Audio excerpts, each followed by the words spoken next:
গিয়েছিলাম মাগুরা মোহাম্মদপুরের ঝামার মেলায় নৌকা বাইচ দেখতে, কিন্তু গিয়ে দেখতে হলো টলার বাইচ।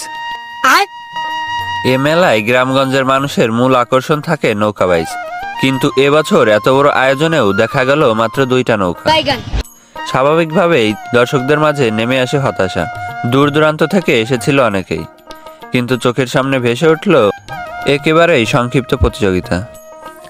প্রতি বছর ডজন ডজন নৌকা আসলেও সেখানে মাত্র 2 নৌকার প্রতিযোগিতা দেখল দর্শকরা। এরপর যেটা হলো সেটা আরো বিরক্তিকর। নদীতে প্রতিযোগিতা চলার সময় ডিজে বাহারুল গ্রুপের পোলাপান ট্রলার ভাড়া করে ডান্স পার্টি শুরু করলো।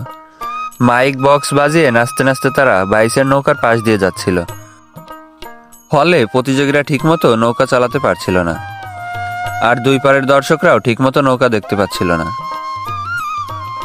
তবে মূল আকর্ষণ হতাশ করলেও মেলা রীতিমতো জমজমাট। নদীর দুই পারে সেজে উঠেছে গ্রামের ঐতিহ্যবাহী মেলা।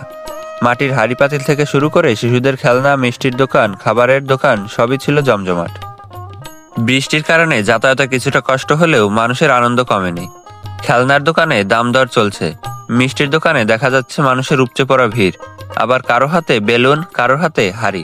এই মেলায় গ্রামীণ সংস্কৃতির আসল রং ফুটে ওঠে।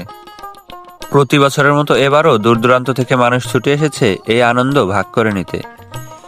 যদিও নৌকা বাইচ তাদের হতাশ করেছে, কিন্তু মেলার আমেজ কিছুটা হলেও উৎসবের পূর্ণতা দিয়েছে। নদীর দুই পারে হাজার হাজার মানুষ ভিড় করলেও একেবারেই নৌকা বাইচের আনন্দ দেখা যায়নি তাদের চোখে। তবে মেলার ভিতরে ছিল গ্রামীণ জীবনের আনন্দ, ভিড় আর সংস্কৃতির রং। আগামীতে আশা করি নৌকা বাইচ জমজমাট হবে, আর এই ঐতিহ্যকে বাঁচিয়ে রাখবে গ্রামের মানুষ। আর আপনারা নৌকা বাইচ দেখতে পেরেছিলেন কিনা অবশ্যই কমেন্ট বক্সে জানিয়ে দিবেন।